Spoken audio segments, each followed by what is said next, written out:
لا برزق يا الله الشفاعة رسول الله صلى الله عليه وسلم.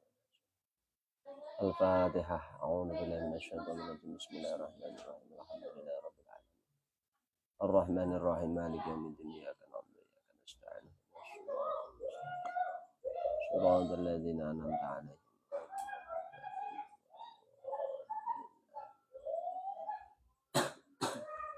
Bismillahirrahmanirrahim. Amma ma'a jahlil amir niku. Amma taklifu anapun utawi pertelane merdi-merdi.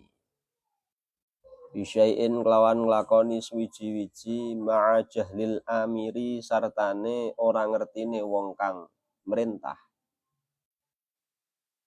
Ai intifa'u utawa intifa'a syarti wuku'ihi ing dadi sepine syarat tumibane syai' inda waktihi ing dalem waktune syai'. Di ayakuna kelawan gambare yen to ana sapa al amiru wong kang perintah iku ghairu syari'i dudu wong kang nglakoni. Dudu wong sing nglakoni. Ka amri sayyidi contone kaya dene merintahe sayyid abdahu ing kawulane sayyid bihiyatotin kelawan bihiyatoti thaubin kelawan jahit sandangan hodan ing dalem dina sesuk. Fattifakun mongko utawi taklif bisyai' ma'a jahlil amir iku disepakati keabsahane. Ai famut tafakun ala sihatihi tegese iku disepakati ala sihatihi ing atase saya taklif wa wujudihi lan lestarine syai'.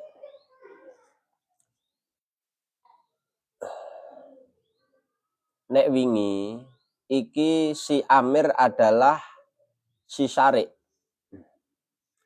Yang kemarin itu orang yang memerintah adalah asyari'. Sing akon ya sing nglakoni kan wingi ya. Contoh kemarin, bolehkah kita melakukan puasa pada hari Ramadan? Ora kita, aku lan lanang. Bolehkah seorang wanita melakukan puasa pada hari Ramadan padahal dia sudah tahu persis besok sekitar waktu zuhur sudah menjadi kebiasaan pas haid. Apakah boleh? Nah, ini kan amir berarti. Dia melakukan puasa di pagi hari. Dari malam sudah mulai niat, pagi sudah puasa. Padahal jelas-jelas nanti siang dia tahu kalau dia akan batal. Kemarin jawabannya adalah boleh dan sah, ya toh? Boleh dan sah, boleh saja dan sah saja. Lah kalau sebaliknya, orang yang memerintah itu bukan syari' dan dia tidak tahu. Orang yang memerintah itu bukan si pelaku dan dia juga tidak tahu tentang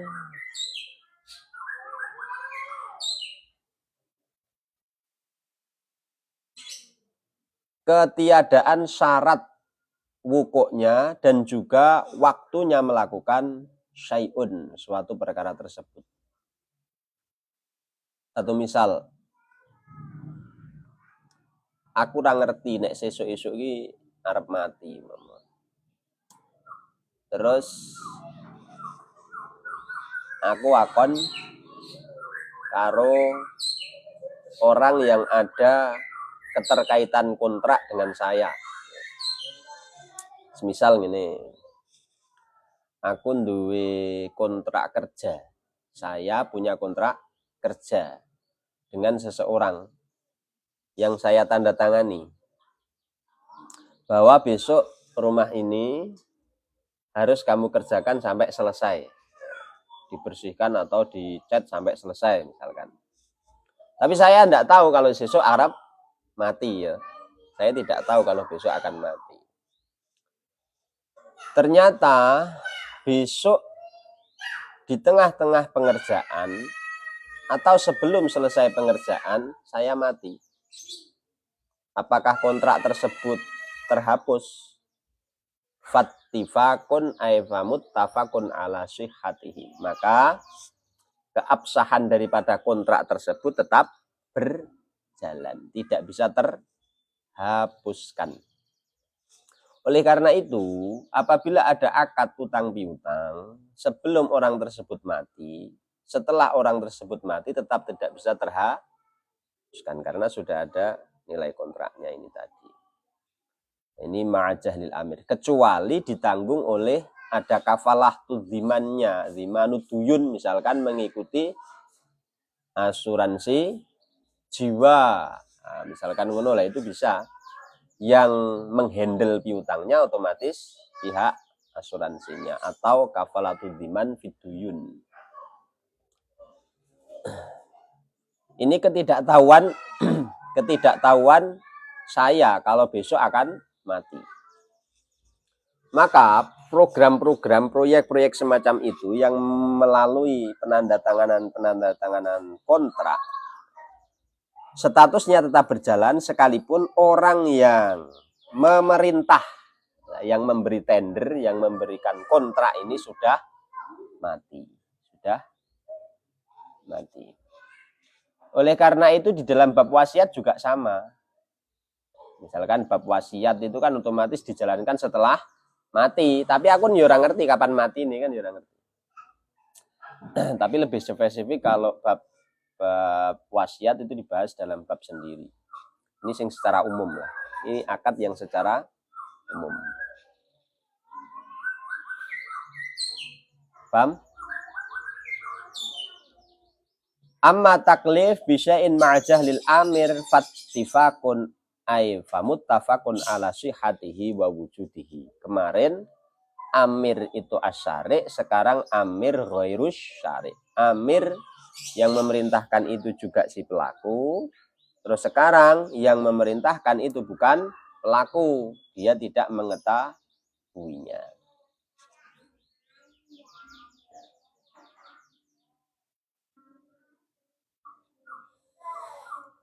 Walau alima al-ma'mur, qaulu Syekhul Islam, walau alima al-ma'mur,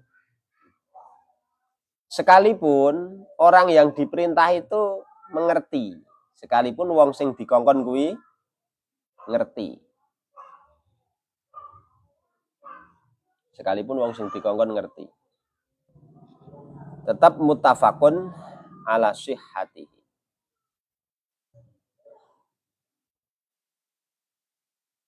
Iki kaidah ini bisa berlaku dalam beberapa hal. Banyak sekali, terlebih dalam bab muamalah. Ini tetap berlaku.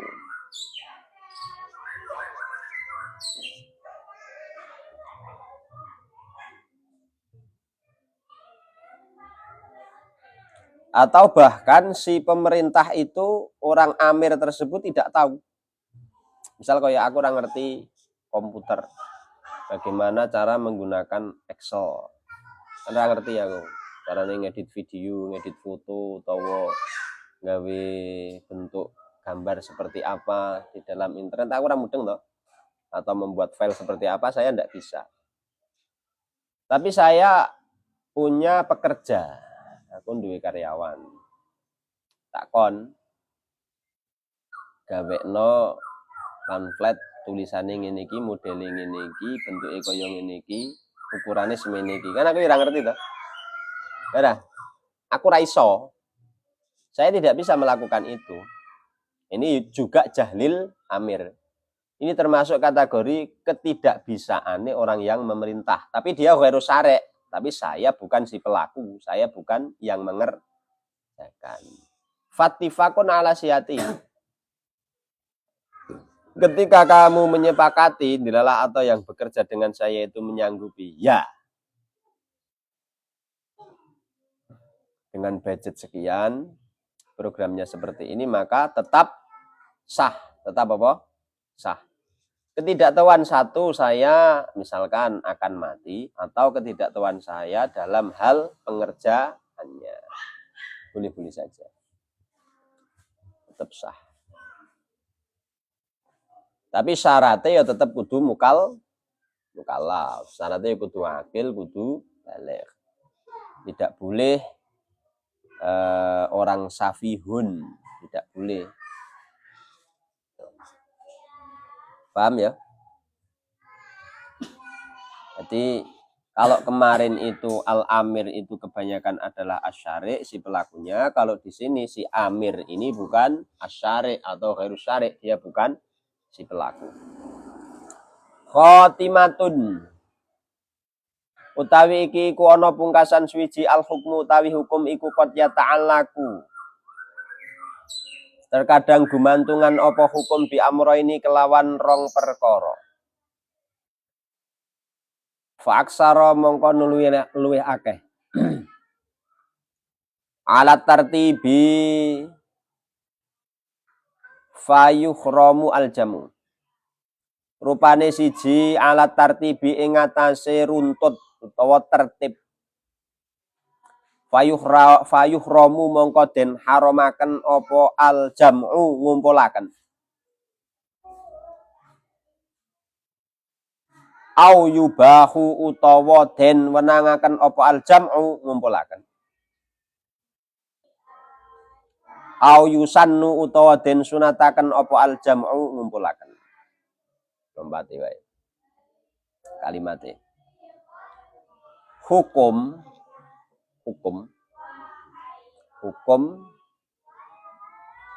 itu bergantung pada dua hal. Terkadang bergantung pada dua hal. Qad yata'allaku bi amroini alat tartibi. Yang pertama bergantung pada at-tartib. At-tartib itu berurutan. Artinya yang pertama fayukhramu al-jam'u. Yang pertama tidak boleh dijadikan satu. Berarti ini tartib. Memuat hukum haram menjadikan satu dari dua hal tersebut. Satu misal, mangan hayawan yang disembelih dalam posisi normal, iki kan halal ya, halal. Dan makan bangkai dalam posisi darurat ini juga mubah, boleh ya. Daruratu tubihul mahdurat, sesuatu yang didapati dalam keadaan sulit, dalam kondisi sulit, maka bisa mendatangkan konsekuensi hukum tubihul mahdurat, menerjang sesuatu yang dilarang. Antara al-mudzakka dengan al-mayitah ini tidak boleh dijadikan satu. Satu misal Kak, sampean dalam posisi darurat. Dalam posisi darurat. Tapi sampean masih bisa mendapatkan mudzakka, makanan yang halal. Nah, maka dalam posisi darurat tidak boleh mengumpulkan antara yang halal dan yang haram. Antara hayawan yang halal karena disembelih dan bangkai. Tidak boleh ini. Berarti hukum keharaman di sini bergantung pada keurutan kondisi. Urute kondisi. Kondisi pertama dan kondisi kedua, kemudian baru kondisi ketiga, keempat, dan kelima. Bahasanya tergantung kondisi. Jadi al-hukmu qad yata'allaqu bi amroini ala tartib. klasifikasi hukum yang boleh dijalankan, klasifikasi hukum yang boleh dijalankan, yang pertama harus dilihat dari sisi faktualnya, dalam kondisi kenyataannya, kondisi kahanannya. Oh, bahasamu. Bahasanya apa? Ya iki ngono mau. Semisal aku neng tengah perjalanan mendaki, atau tidak ada makanan yang halal, baru boleh memakan makanan yang tidak halal untuk menyambung hidup. Tapi kalau masih ada makanan yang halal, berarti hukum yang berlaku adalah hukum haram memakan barang yang haram, tetap harus makan yang halal. Nah, ini kan berurutan jenengane alat tartib.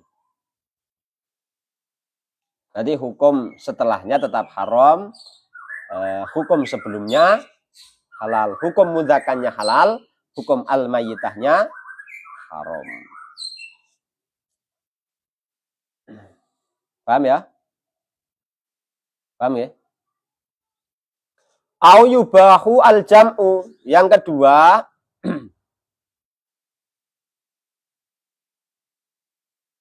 klasifikasi hukum bergantung pada tartib, pada keurutan.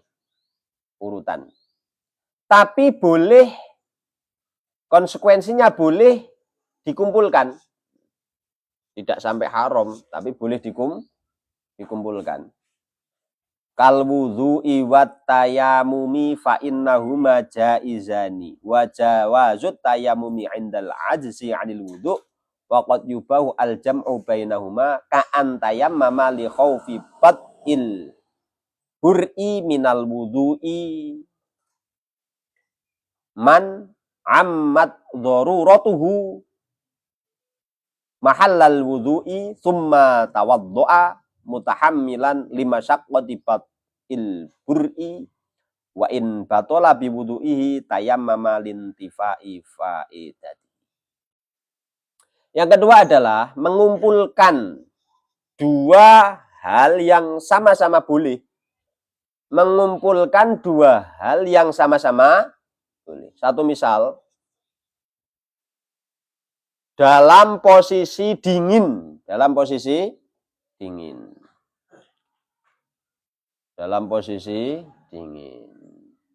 Karena sangat dingin, kalau sampai berwudu dengan air, ya toh, berwudu dengan air, maka bisa merusak kulitmu, misalkan. Bisa menjadikan apa? Rusak kulit apa? Sebab karena dingin, hipotermia. Terlalu dingin ya. Saawak nih iku ya. Misal ngono ya. Sangat dingin sekali. Atau bayangane nek kena banyu butuhen tangane. Tangane terus do tengkurabing apa jenengane alergi. Maka kamu diperbolehkan untuk tayamum. Tapi kalau kamu mampu, wudu juga boleh. Tapi kalau kamu mampu, wudu juga boleh. Jadi dua-duanya solusi. Yang pertama itu hukum awal, al-aslu wudu. Yang kedua tayamum. Lah tayamum ini menjadi hukum yang dijalankan. Tapi ini arep wudu ya yubahu. Dua-duanya boleh kamu kumpulkan. Wudu ya oleh, tayamum ya oleh. Ini dalam dua kondisi ini. Atau karena wudu karo tayamum ya gak apa-apa. Ini yubahu.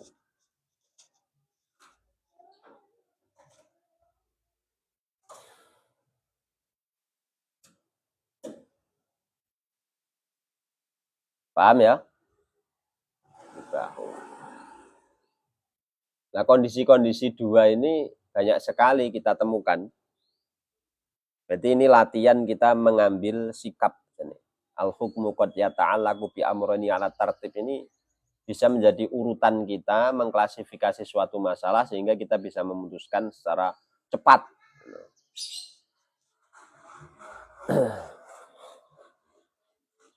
Melatih itu tadi. Melatih fungsi otak, emosi. Au yusannu atau disunahkan al-jam'u atau disunahkan mengumpulkan kedua-duanya. Satu misal poso-poso itu kan tidak diperbolehkan untuk wikok jima di siang hari. Dilalah ini poso lali utawa ini sengaja awan-awan jima nyebuju jima. Maka harus membayar kafaroh. Kafaroh yang pertama adalah it'amu miskin, memberi makan kepada orang miskin, 60 orang miskin. Yang kedua adalah melakukan puasa 60 hari berturut-turut. Nah ini yusanu al-jamu disunahkan untuk kedua-duanya dilakukan. Sunnah.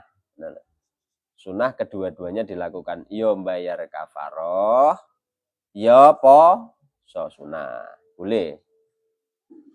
Kesunahannya bukan di melakukan kafarohnya, tapi dalam mengumpulkan kedua kafaroh tersebut.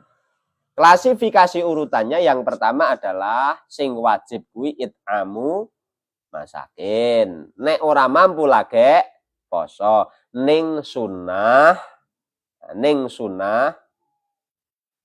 antarane it'amu masakin dan berpuasa dijadikan satu. Dijalankan sama-sama. Dua-duanya dijalankan. Lah melihat amro ini yang pertama alat tartib di sini. Kan berarti mengklasifikasi masalah ya. Terkadang suatu hukum itu bergantung pada pertama alat tartib. Artinya pada klasifikasi permasalahan tersebut. Klasifikasi dan kualifikasi permasalahan tersebut. Kaya bal-balan ya kualifikasi. Bahasanya adi ya. Bahasa Jawa ini. Dengan mempertimbangkan berat dan ringannya suatu permasalahan. Diukurlah, didelok persentasenya. Persentasenya didelok. Ini alat tartib sebenarnya. Nah ini nanti juga sama dalam hal ini permasalahannya. Ini hampir mencakup kongedah-kongedah yang lain. Contoh ini, ono pitik karo wedhus. Sampean numpak mobil rime blong. Asing ditabrak wedhusnya apa pitike? Wah ini wedhus luwih larang daripada pitik umpamane. Ini asal pitik ora pitik sing larang. Pitik biasa lah, pitik murah. Berarti kan secara klasifikasi kondisi ini sampean memutuskan untuk nabrak pitik baik. Karena secara materi lebih sedikit ruginya dibanding sing mati wedhus. Nah, iya tartib juga. Nah, ini hampir mencakup, nek kowe paham ini juga nanti hampir mencakup beberapa kaidah-kaidah usul fikih yang lain. Ada klasifikasi yang sampai pada taraf haram, ada yang mubah, ada yang sunnah. Paham ya? Paham? Caranya apa? Caranya ngukur. Caranya ngukur bagaimana mengklasifikasikannya. Karena ini fikih pasti berhubungan dengan jalbul masoleh wa dar'il mafasid. Berarti harus konsepnya tetap seperti bagaimana fikih dan usul fikih. Dar'ul mafasid muqaddamun ala jalbil masoleh. Patokan mengkualifikasinya dilihat. Didahulukan menolak madorot.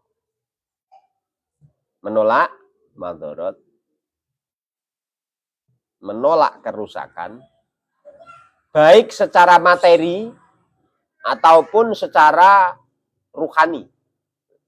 Secara materi atau non materi. Ala jalbil masoleh, baru kemudian menarik kemanfaatan, baru memutuskan untuk melakukan. Jadi klasifikasinya mana yang paling sedikit madhorote, baik secara dipandang dari sisi materi atau dari sisi ruhaninya. Nek yang yusanu, kenapa dikumpulkan itu sunnah? Karena ada darul mafasidnya. Satu, mengurangi orang lapar, gitu. Jalbul masolehnya, kamu merasa berdosa tetap melakukan wikok di dalam bulan Ramadan, akhirnya kamu berpuasa.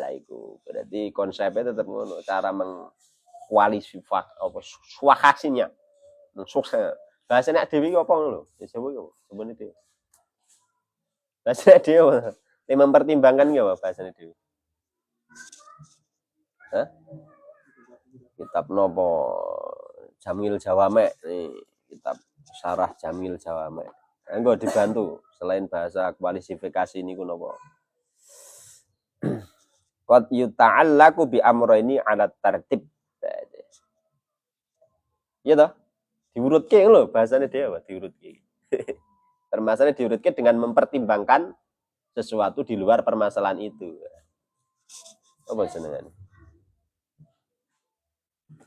Ini keputusan-keputusan ini melatih kita mengaktifkan pola pikir kita secara kognitif. Kecerdasan kita meningkat. Dewi sering mempertimbangkan segala sesuatu antara ini dan ini. Mulai latihan gambar itu penting. Cah cilik itu sampean latihan gambar, dilatih gambar, memilih warna itu melatih dia untuk memutuskan sesuatu berdasarkan kognitifnya, kemampuan dia mengelola emosinya. Harus merah, harus kuning, harus ini. Penting. Iku nggo nglatih kuwi ngono lho. Untuk melatih itu. Sampean melatih juga kita waca fangil, maf'ul piye terus maknane dadi apa, melatih sampean untuk memutuskan suatu perkara. Nah ini biasanya al-hukmu ini bergantung ala tartib. Yang pertama berdasarkan kualifikasi. Dikalkulasi, diukur, baru diputuskan. Paham? Mudeng ya? Ini wacah-wacah. Masalah itu oke banget toh. Banyak sekali permasalahan-permasalahan yang bisa diputuskan nanti dengan usul fikih itu. Berarti kan pola pikir semacam ini bisa mengikuti perkembangan waktu dan zaman. Karena ini kan pola pikir pokok. Jadi dalam keadaan apapun, dalam kondisi apapun ya bisa berkembang. Bisa berkembang. Waqad yata'allaqu al-hukmu bi amrayni. Waqad yata'allaqu lan terkadang gumantungan apa hukum bi amrayni kelawan perkara loro, fa aksara mengko akeh alal badali ing atase badal gantian. Nek mau diurutke, nanti hukumnya ini masih ada, dia tidak hilang ngono lho. Dia tidak hilang, nanti akan kembali lagi. Kalau al-badal itu berarti harus berganti. Nah, ini waliane. Kalau at-tartib itu hukum yang awal masih ada, kalau al-badal itu ketika ada pengganti atau masuk pada hukum yang lain, dia sudah saklek berhenti di situ. Satu contoh yang at-tartib tadi, ketika dalam kondisi darurat, kamu boleh makan bangkai. Tidak ada makanan apapun kecuali bangkai tersebut, boleh kamu makan bangkai. Asal hanya sekedar untuk mempertahankan hidup. Tapi kalau sudah kondisi normal, yo hukum haram tadi balik lagi, gitu loh. Ya, hukum haram memakan bangkai tadi balik lagi ketika kamu sudah menemukan makanan yang halal atau al-mudzakah, hayawan yang sudah disembelih. Makanan yang halal. Kalau al-badal bukan. Kalau al-badal itu sudah masuk pada hukum yang lain, hukum yang pertama ditinggal. Yang yubahu juga sama. Kalau kamu sudah tayamum, hukum wudhu itu tetap boleh. Kalau kamu sudah berwudhu, hukum tayamum juga boleh. Yang yusanu ketika kamu sudah it'amu masakin, ya sudah, kamu sudah selesai. Tapi kamu puasa juga boleh. Bukan berarti ketika kamu sudah it'amu masakin, kamu tidak boleh berpuasa. Boleh. Hukum yang kedua itu boleh dijalankan. Tapi kalau al-badal tidak boleh dikumpulkan. Wa yahrumu al-jam'u kata zwijil mar'ati min kuf'aini. Fa inna kula minhuma. Ila minhuma. Ya juzu at-tazwij minhu badalan anil akhor. Ai illam tazawwaj minal akhor wa yahrumu al-jam'u bainahuma. Misal ana wong wedok Mbak Yuadi. Ana wong wedok Mbak Yuadi. Ana wong wedok Mbak Yuadi. Oleh wis kadung ngrabi Mbak Yune gak oleh ngrabi adine. Nek wis kadung ngrabi adine gak oleh ngrabi. Nah, ini kan jenengane wis kadung ngrabi mbokne ora oleh ngrabi. Nah, ana rondo wayu. Ya toh? Misalkan ana wong wedok enom perawan ayu. Terus kowe kepencot wis kadung ngrabi karo anake wis mbok jima anake kuwi. Dijima lho wis dukul lho. Syaratnya wis dukul, kecoba nek dukul ora apa-apa. Pegatan sik tapi. Nah, terus ternyata begitu wis rabi, mbokne sing merantau dadi TKI mulih. Ha kok luwih ayu daripada fotone. Wah, kowe kesensep pencet karo mbokne. Ora oleh tok kumpulno lho. Ora oleh dikumpul, harus al-badal. Kowe milih siji, tidak boleh tidak boleh dua-duanya. Ini antara mati dan hidup iki bisa. Al-badal itu secara gampangannya antara mati dan hidup. Harus satu ngono lho. Nek mati ya mati, nek urip ya urip. Ojo setengah mati, setengah urip. Paham ya? Ngerti nggih? Sederhanane ngono. Alal badali kadzalik. Ya, kalau badal harus salah satu, tidak boleh dua-duanya. Bi anta zawaja minhu ma'an aw murataban aw yubawal jamu kasatril awrati bi thawbaini fa inna kalama yajib satru bihi badalan anil akhar illam tastasir bil akhar. Al badal.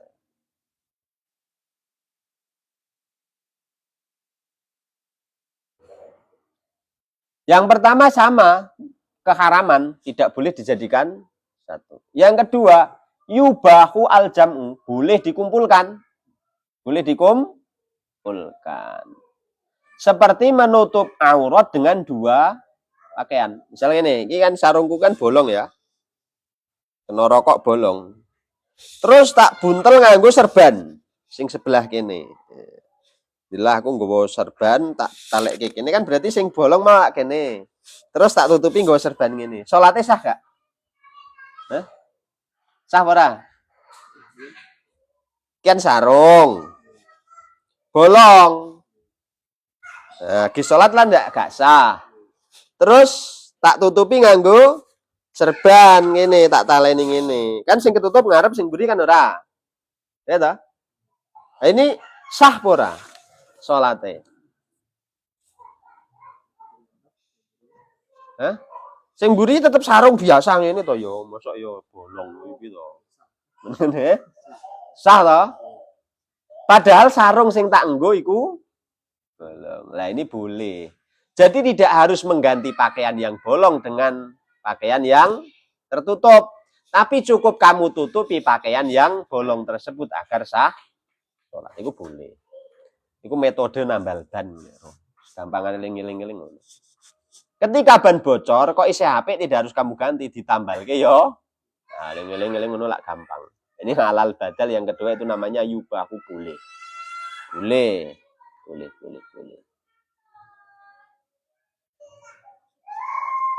Ini boleh.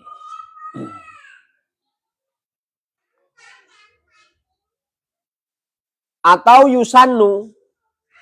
Yang kedua itu paham ya? Metode tambal ban. Akhirnya gue ndelok tambal ban kelingan ngaji Jamil Jawa mek usul fikih.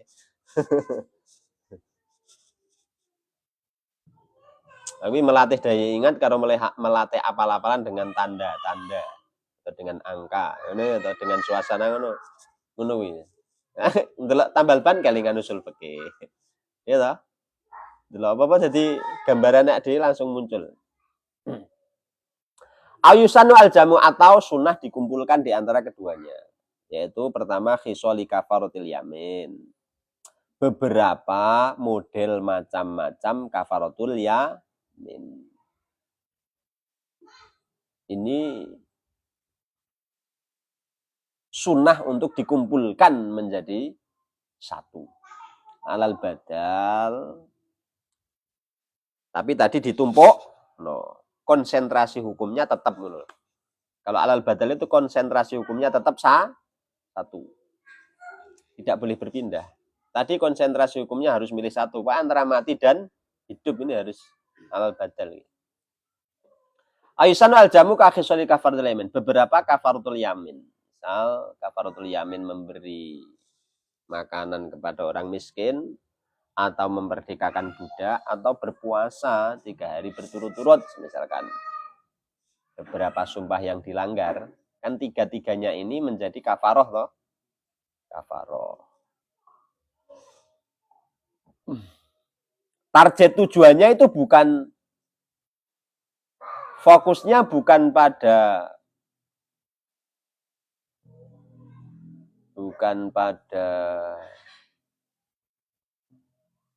perilaku 3-3-nya ini, tapi pada kafaratul yaminnya.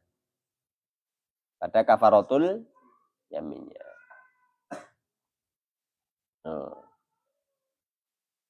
Fa'inakula minha wajibun badalan anu ghairihi. Nah, satu di antara yang lainnya itu harus dilakukan. Tidak boleh sama sekali ditinggal.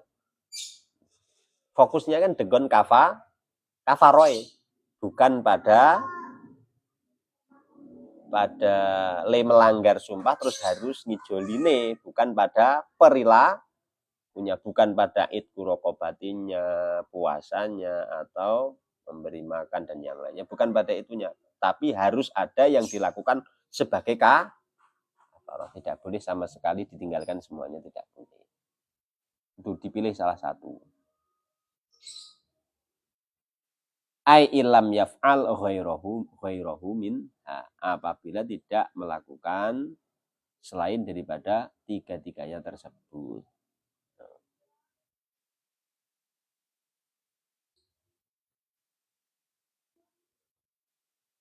Berarti kesimpulannya hukum itu ada keterkaitan yang pertama bisa dilihat dan dipilih, dijalankan berdasarkan klasifikasi atau berat ringannya suatu permasalahan, suatu hukum tersebut. Yang kedua, alal badal, antara hidup dan mati. Ya atau tidak. Yes or no or not. Deal or no deal. Ya ora kan ngono ya. Ini yang alal badal. Sementara semonten se. Assalamualaikum warahmatullahi wabarakatuh.